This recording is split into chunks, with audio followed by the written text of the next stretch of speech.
Welcome to the Smart Property Investment Show with your host, Phil Tarrant. G'day everyone, how you going? Welcome to the show. Pleasure for you to join us as we go down this path of exploring property and property investment, wealth creation. I quite enjoy doing this podcast. I use it as my own learning system. You know, I'm sort of quite a visual guy, but I'm also a bit of a bookish sort of bloke as well. So I don't mind learning across all different platforms. I read a lot, but the podcast allows me to get people into the studio who I personally feel like are great educators, but also I'd like to think the rest of Australians who are investing in property, pretty selective of who I try and bring onto the show, make sure that they know what they're talking about, and hopefully add just a little bit of information to you that can help you shape the way in which you're approaching property and property investment right now. Education is absolutely critical. It's only with the right information can you make informed decisions. And through making informed decisions, hopefully you're going to be acquiring better assets when it comes to building your portfolio out and what you're going to do with it in time. And everyone has different drivers, different motives, different intentions through investing in property. Some people just like doing it. I'm sort of one of those guys, but that's only part of it. I do it fundamentally through wealth creation and preparing or giving myself a choice at a point in time to stop doing what I do as a day job, and hopefully property can sustain my lifestyle, whatever that looks like, when I choose to hang up the podcast headphones and slow down a little bit. But I can't really see myself doing that anyway. So either way, I'll get the upside benefit potential through investing in property, and I'd like to share my journey. If you tuned in, it was probably about maybe two or 3 weeks ago. We did a portfolio update, which is something we like to do. We like to share the smart property investment journey, investing in property. And I asked our accountant to come onto the podcast. That was Munzurul Khan. He's from a company called Keshab. He's our accountant for the portfolio and also my personal portfolio that I run and operate. But he's been a good commentator, narrator, and assessment of the smart property investment portfolio. 18 odd properties. Go and tune into the podcast. Really good.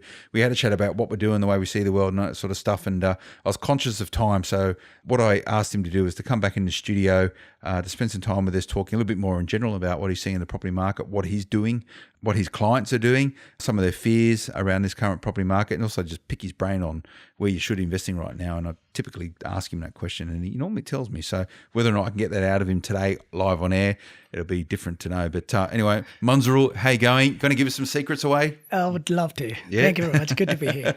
When we last got together, it's a little while ago now, but the market hasn't really changed that much. It's still the same. And Sure. And we spoke about, you gave your views and opinions on the most sensible way to approach today's market. Just to recap on that, is it doom and gloom? Is everyone going to go broke? Is Australia going to fall apart? What's going on?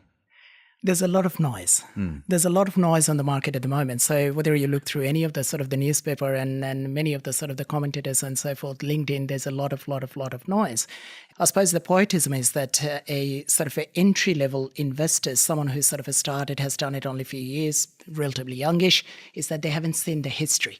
The people who have seen the history, they know that this sort of noise that we sort of see is that this is just a part and the parcel of the entire sort of a cycle. Cycle goes up, cycle goes down. Cycle have quite a bit of optimism at time, and sometimes it could be there may not be a lot of science behind that optimism. And cycle sometimes has quite a bit of negativity, and sometimes it may be overdoing it. We just happen to be at a point of time that there is just so much negativity at the moment. There are some rational, but there are more perception. I know Warren Buffett is a great mentor of yours, and you're a great reader of his works, and he's a very astute and capable investor.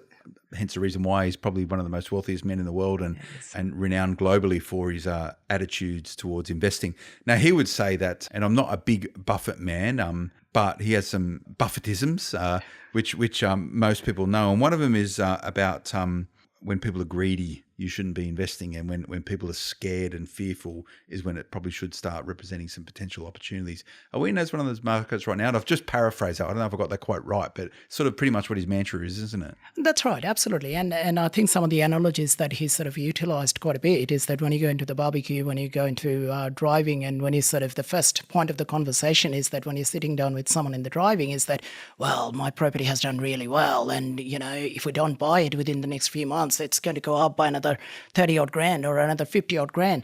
So when that's sort of the optimism without a lot of logic behind it, that's the time that one needs to be rather careful as such. The perception and the reality of it is what I sort of say. And I say that very often that it's the perception which is sort of very different to where the real market is.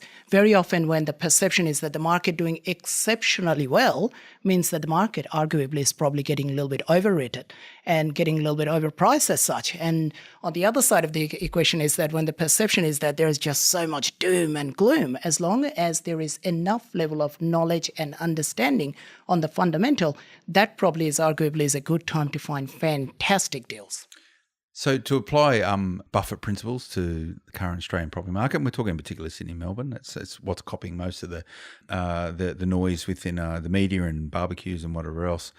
Everyone used to talk about how great property was. When your taxi driver was telling you to buy property, that's when Buffett would say, "Don't touch it with the barge pole," right? But now everyone's off property. How do you go about understanding what those fundamentals are to tell you whether or not it's good value to buy property in a downturn market? Brilliant question. I suppose the question is that what is the value? What is the value? What is the right value? And you know what? There is no one answer. What's the right value, right? It's about how you sort of value it, how you sort of see it. But there are some fundamental that one must look into. So one fundamental in my mind is that any asset has to have an income or net yield position. So how much is that asset is sort of providing me as a cash flow? Yes, we buy a particular asset for two reasons, right? So we buy it for growth, we buy it for a cash flow. And we sort of argue quite strongly that it's longer period of time, it's really not the cash flow, it's really the growth is the one which sort of makes us wealthy. And why does the growth makes us wealthy? It's because of the compounding effect, right? So if you have a 7% sort of a cash flow as an example after taking all the cost and everything else, you hardly get a couple of grand here or there. But if you have a 7% growth on, say, $500,000 property, then all of a sudden you've got $35,000. And next year you get 7% on $535,000. So it's not only growth on a bigger number, but it's also growth on a compounding effect. So we look into the growth, but we still come back with the cash flow side of it. We say that we still need that cash flow to be able to maintain it. And if we can't maintain it, the whole thing becomes house of cards as such. So in my mind very often is the way I sort of see the value is more in terms of the rental yield. So I go back and I sort of say that, well, how do I define the rental yield? What is the right rental yield? Again, there is no one answer, right? So I sort of look through and I say, well, what's our inflation? Our inflation is about 2 to 3%, and that's the target of the Reserve Bank of 2 to 3%. So what it appears to be historically, what we sort of say is the rule of thumb of 5% return, right? So for $1 for $1,000 as such, $500,000 purchase, $500 per week, that's about 5.2%. That sort of seems to be more sort of the steady, sort of the balanced market that one sort of says historically. And the rationale behind that sort of 5.2% is that, well, if your inflation is about, say, 2 to 3%, your real rate of return is about 2 to 3% as such. Your interest rate, where we are at the moment, give or take, let's say about 5%. So it sort of fundamentally covers that sort of 5%. Now, that is a fundamental rule that I always looked into it. I define value in my own mind always to sort of say that, well, in a market where there is some level of return, is a market that I will look into, number one. And then what I do is that I add a whole bunch of sort of attributes behind that sort of the cash flow. So I sort of say that, well, it's the growth potential. So there are two elements of the growth. So you can rely on the natural growth, or we can create a manufactured growth, right? So is it a bigger land that we can subdivide as an example? Is it a bigger land that we can build a duplex or we can build a granny flat? Is it something which is getting rezoned in short to medium period of time? Can we demolish it? Can we build all of those? We can. It also doesn't necessarily mean that we have to have it, but just having that option that we can subdivide it, that by itself has a value proposition. So one buys the property with the cash flow. One buys the property with some level of manufactured growth potential, so we can create the value. And then one sort of looks through instead of some of the macro sort of economics, right? So you look into the infrastructure. So what's happening? So we've got a new train station came in. We've got a new university happening in there. We've got this rezone happening. So naturally you sort of expect that, well, there is a rezoning. That means even council is expecting that there would be more population. If there is more population, we're expecting the value proposition would be there. So you look into some of the strategic matter. Then you go back, as point number 4, is that you go back to your individual circumstances. Yes, we got the cash. Yes, if we've got the manufactured growth. Yes, we've got the macroeconomics as well. But do I want all my properties to be one area as well? I need to have a diversification, and I need to have some level of cash flow from my end. Okay, so considering the current market and the investability in the current market, this is just general conversation. So everyone's situation, circumstance is going to be different. And call that a disclaimer if you want, right? We're not giving advice to anyone here. The way I crystallise what you just said was invest to make sure it's putting some dollars in your back pocket where possible. So it needs to try and pay for itself. So that's the yield, very important. Number 2, you need to be buying good assets in good areas. Point number 3, understanding appreciation of macroeconomic factors and how policy process decision-making within government influences where dollars are spent and how that might have a positive impact on your property, because there's more roads, there's trains, there's hospitals, there's buses, there's all this sort of stuff going in those areas. That's very area specific. And number 4, how that contextually sits within your current story as a property investor. Exactly. Are you going to get a pay rise soon? Are you going to go from 2 incomes to 1 income? Is there a baby on the way? Are you looking to retire? Is there any other stresses or strains in your life? Could you be bothered is another thing. So these are the sort of 4 things that are moving in unison that's going to help you approach and apply your particular approach to this current market that we're in right now. And by doing this, the definition of value becomes twofold. There is a general definition of value that we genuinely see that's the area of the value, but there is a specific, your personalized value proposition. Yes, we see value in there, but I've got so much investment in there, I don't want to have all my eggs in one basket. I want to have value proposition in there. And the percentage arguably may be slightly lower, but in the longer period of time, it would do much better. Okay. That's a good summary. So if go and listen to that again, press back, I don't know, a minute or so and work it out. But if you can start thinking about investing in property using those 4 fundamental filters, and you can get carried away with each or all of them when you start looking at that point number 3 about, government policy, infrastructure spending, what's going to happen with demographics into the future, all that sort of stuff. There is so much information out there that you can find yourself just paralyzed with information and you'll never do anything. So pick a couple of quality sound sources that you trust, keep focused on those. And if you want to know about demographics and what's going on, I'd say anything that Bernard Salt does is exceptional, Brilliant. Right? You don't need to go and see anyone else. Like, just go and read his stuff. He does a column in Australian. He's got his own website, does plenty of things. Like, he's good, he's quality. Brilliant. If you're looking at filtering the potential for which suburbs you want to invest in, you got to research. Me personally, I outsource that research. I use a buyer's agent, Munzurul, who does all that for me, right? Because that's what they do every day. They're professionals at it. There's plenty of information data around it. Even go to smartpropertyinvestment.com.au. There is more information there than you need to make a decision on investing in property. So don't get stifled or don't stop your ability to invest in property by getting too caught up in any of that sort of stuff. You need enough information to be able to confidently bid, secure, manage, hold property. And that would be my advice. I don't know. You speak to investors every single day, and me being one of them, and I'm probably a bit of a mad investor, and maybe not representative of every investor that you get in front of. But what's this sort of overall feel within your client base? Are people sitting there concerned and worried, or are you the voice of reason and sensibility and get them straight? Look, there's both sides of this sort of the investors, right? So you've got the relatively sort of the youngish investors who sort of only has seen last 3, 4, 5 years of sort of growth. So all on a sudden is that Munzurul, we bought it in New South Wales and in Sydney, and we've done so well, but its sort of price had dropped by 10%. It has dropped by 10%. It has dropped by 9%. But if you look through over the last, say, 4 or 5 years, arguably your property doubled. So when your property sort of a doubled, you'll say $350,000 property has become, say, $650,000, $700,000. Even if $700,000 dropped by 10% and reaches back into, say, $630,000, you still had a growth from $350,000 to $630,000, right? So there is a bit of a fear factor, right? There is quite a bit of over-optimism factor as well that one need to be careful. And over-optimism is that one of the things which I'm seeing a genuine level of risk in the open market at the moment is that some of the funding and finances and the finance is very, very, very difficult. And it's not so much in terms of the acquisition, but also it's in terms of maintaining your portfolio. So a typical thing that I'm seeing quite a bit is that the interest-only loan getting converted into P&I. And then all on a sudden is that, well, hang on, we've done all of our calculation on the basis of the interest only, but the P&I sort of gives us such a sort of additional level of cash flow requirement. Can we manage it? Can we maintain it? The comment is that should have been in the calculation in day one, right? The mitigation is that we sort of see quite a bit as well. So there is a little bit of a fear and tear from the investor side of it. There genuinely is. But then you have this other sort of the seasoned investors, right? These are the investors who's been investing for, say, 15 years, 20 years, 30 years and such. And these are the investors, they're sort of saying, you know what, this is a great time to buy. This is a brilliant time to buy. Very selective buy on the basis of numbers making sense, but a great time to buy. But in general sense, what I say is that I do see a little bit of fear and tear, and I do say that this is a time that perhaps we become a little bit more steady. If we do see that there are some opportunities in the market, I would strongly argue that those opportunities are not going anywhere very soon. Okay, so don't feel like you need to rush in. No. Okay, so how do you work out when it's time to buy?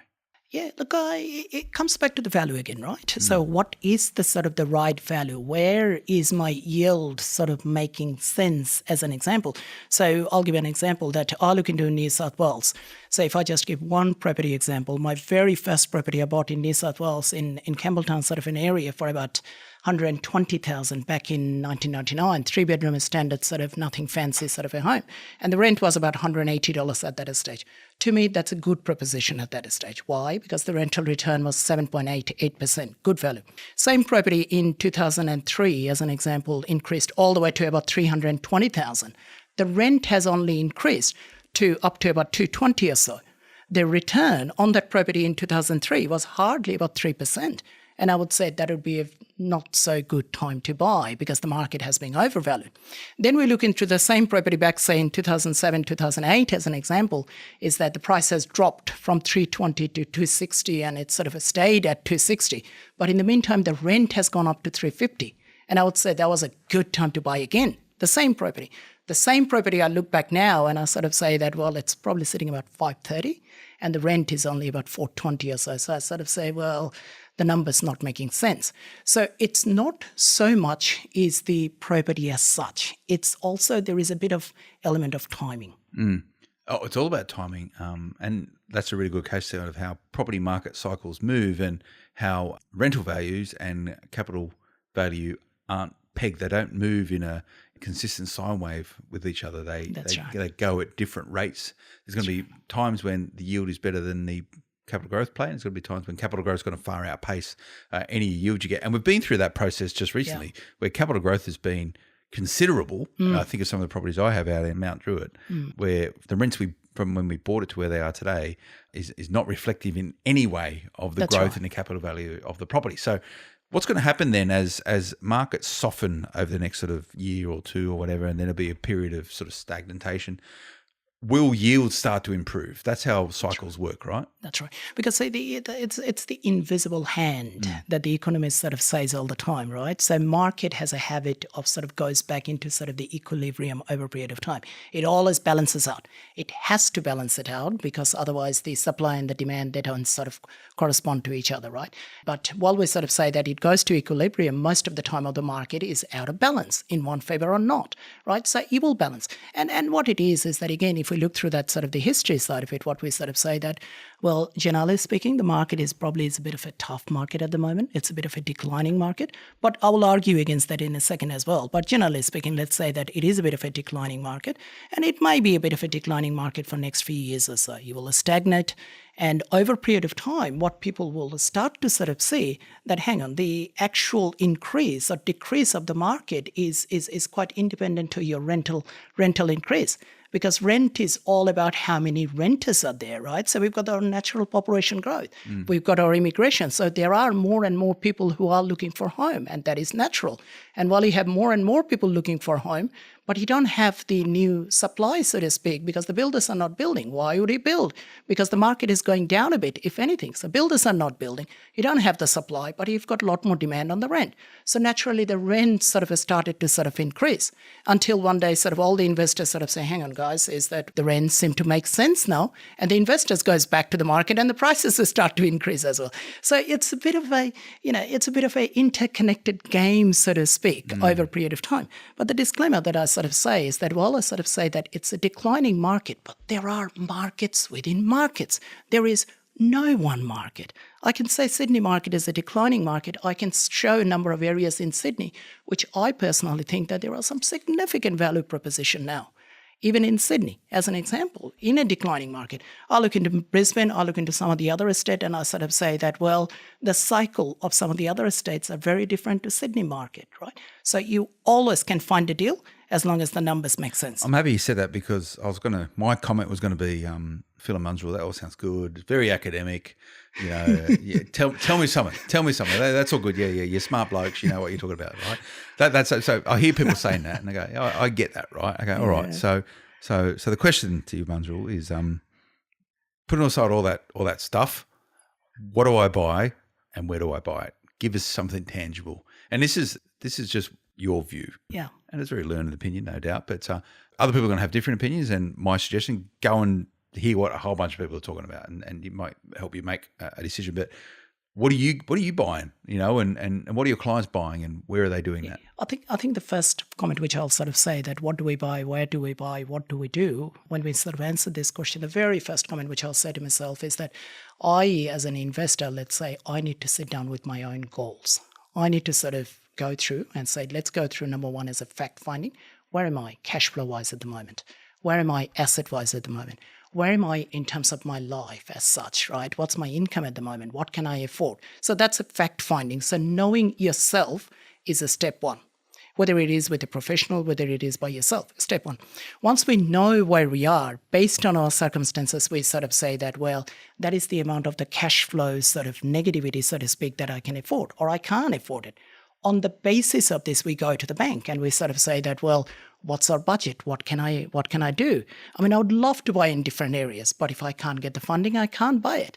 So I'm a sort of person, I always go to the bank first by going through my funding, saying, yeah, a couple of areas I'm looking into. I've got a bit of things in my mind. So you do a bit of maths, you use a 5% return on the basis of 5% on my salaries and wages. How much can I afford? Once I know that my budget is, that's where I sort of go back saying that, well, that's my budget. Let's just say my budget is about 500 grand at about 4.5% return that I do. Then I sort of say that, well, within that sort of a 500,000 at 4.5% return, what are the areas? And what is my priority? I go back to step one. What is my priority? Well, I want growth in my case, let's say as an example. So I sort of say that what are the suburbs that I can sort of find in a period of time, in my mind, let's just say I sort of say about 15 years, my investment journey, let's just say.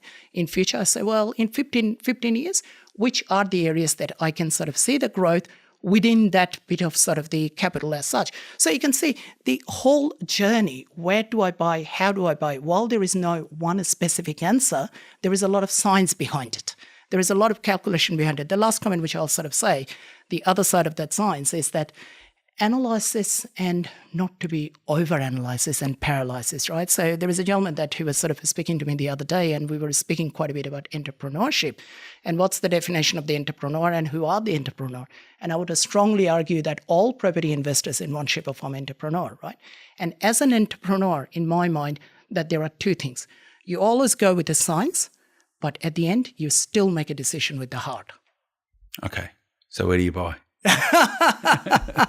I think. Okay, let's talk about Sydney. What do you like in Sydney at the moment? Yeah. Anyway, because you said you mentioned that you see some areas and some good value buying in Sydney right now, and that's probably going to get better over time. So for people who are sitting there and going, all right, well, I'm going to work out what's going to happen in the city market, and I'll strike when it's time to strike, or something that represents good value. What sort of stuff? Yeah, so some of the areas in my mind, and again, if I may, is that none of these are advice, and I can't technically provide any advice. What I'm being saying, this is just your opinion. What do you like? And the buyers agencies where they're sort of buying it, where I'm sort of seeing it. So some of the areas in Sydney, some of those sort of your Campbelltown sort of an area as an example, some of the say Eagleville and some of those sort of suburbs have recently become rezoned to some extent, where in a smaller block of land that you can demolish and you can build a duplex as an example. The corner block, you can perhaps do a little bit more. Council has this interesting proposition, which sort of hasn't come in as yet, called the manor home, that you can effectively build about 4 units, so to speak, in a small block of land. And July is the decision to be made. So I think some of the sort of a western sort of a suburb or typical sort of a Campbelltown sort of a suburb, there are some value proposition which is progressively coming. and very selective sort of value proposition here. So we look into Sydney. Then we sort of say that, well, I suppose Melbourne is still sort of arguably quite a bit of declining market and it's sort of dropping and so forth. I'm seeing some of my buyers agencies buying quite a bit in Ballarat and Bendigo and some of those sort of an area in Geelong that I've seen buyers agencies buying it. I've seen buyers agencies buying it in some of the traditional areas such as your Melton and Frankston and sort of those sort of an area. And I think there are some value proposition, but perhaps the market and the cycle is not right. So I probably would not be buying it too much in Melbourne at the moment. That's me. And Sydney, I would be extraordinarily careful. Then we go back to Brisbane and we sort of say that there is still quite a bit of value proposition, right? So every other person sort of speaks about the Moreton Bay sort of an area of the new sort of a train station and sort of the new university coming in and all sort of rezoning and so forth happening. I think there are some significant value propositions still there, right? That's my opinion. Then we sort of hear the Hobart market, right? I mean, I went to Tasmania a couple of weeks ago and I was doing a bit of a statistics and the population is still only about 500,000. There is only that many people can demand that 500,000 population. So yes, it has grown very well in the last few years. Yes, it has done very well in the last few years. But one question that in the longer period of time, would it do very well? So probably not for me, the Hobart. And then we look into areas such as Adelaide and we sort of say, well, we're becoming probably a little bit desperate as well in Adelaide, right? And then we look into some of the areas such as, say, Western Australia. The view is very, very different, right? I mean, you've got one side of the view saying that now is the time. It's the bottom of the cycle. And some of the investors sort of saying that, well, perhaps not yet. So in summary, where would I buy? I would still say Brisbane is sort of my pick at this stage and selective buys in Brisbane. But at the same time, Sydney is coming back. Okay. Will you start buying before the bottom? Point number one. Number two, how are you going to know when the bottom's hit? Good question. Good question. I mean, there's no one, right? There's a multiple different things, subjective and non-subjective that one can say. But if there is a one thing, I still go through with the rental return. I've been investing since 1999 to up until now, and a fundamental rule of thumb that I always used is a 5% return, and higher than 5% it is, better it is. Fundamental rule that I always use. None of those sort of fancy, none of those sort of a middle of nowhere sort of a property. So yes, your location still needs to be good, infrastructure and all the rest of it. But if there is a one thing, that the return needs to be to some extent there. Because say people have to hold on to that property.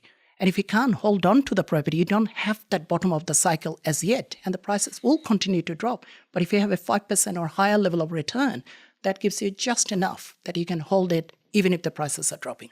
So fundamental to your investment doctrine is yield. Is fundamental and is a start, but then you add away a whole bunch of things. Yeah, okay. And that's a really important point because I think a lot of people get carried away with capital growth, and I've been one of those people over the years where you just focus on the capital growth rather than actually looking at the performance of your property and your ability to hold it. Now, every single person's got a different experience, a different capacity to hold property. And, you know, if my cash flow requirement increases on this smart property investment portfolio, typically I can work it out. You know, I'm not going to have to start selling stuff off. But that's just my particular experience. A lot of people, $10, $20, $30 a week difference in the commercial viability of your investment property can break someone. It can force them to sell. And I suppose, Phil, at the same time, I suppose the comment is that while we are being employed, there is a lot of things that we can do because we've got the cash and we've got the cash surplus. Absolutely. But it's more in terms of when we reach into that retirement. And retirement doesn't necessarily mean we sit around and do nothing, right? Retirement means that I choose to do what I wish to do, whether it's being paid or not. So that means in my sort of a definition is that I'm assuming that there is no active income. And if there is no active income, what's the level of the portfolio that I can hold it is number one. And number two, arguably, is to provide the passive cash flow. Cool. All right. So in summary, Munzurul, how are you going to, 20 years investor this year? What date? When did you buy your first investment property? I bought the first property back in 1999. And from memory, I think I bought it around June or so in 1999. How are you going to celebrate 2 decades as a property investor? You need to have a party. I do. You've got to have a party. You've got to celebrate those milestones, you know.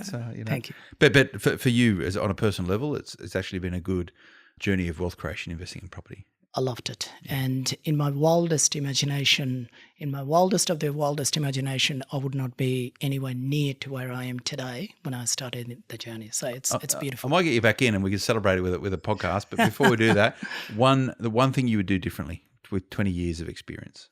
Not to panic. and not to panic. You only lose money, fund, capital loss when you sell it. Reiterating the point, it's a longer period of time of the investment. Not to panic. Do not sell it at the wrong time.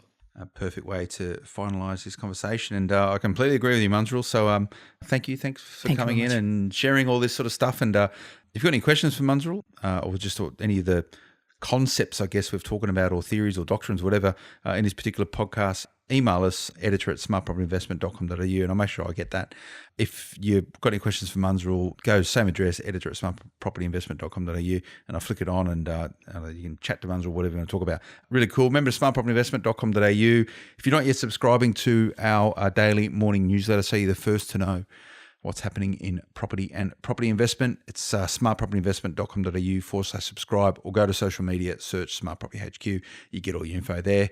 I hope you enjoyed all that. I enjoy these conversations with Munzurul, and I'll make a commitment to our listeners to get him in a little bit more. And if you want him in more, let me know. I'm happy. I'm sure I can persuade him. He's a busy guy, but I'm sure I can drag him in here for a bit of a discussion. If you like these podcasts and what we're doing, remember to click the subscribe button wherever you're listening to this. And we'll be back again soon. Until then, bye-bye. The information featured in this podcast is general in nature and does not take into consideration your financial situation or individual needs and should not be relied upon. Before making any investment, insurance, tax, property or financial planning decision, you should consult a licensed professional who can advise whether your decision is appropriate for you. Guests appearing on this podcast may have a commercial relationship with the companies mentioned.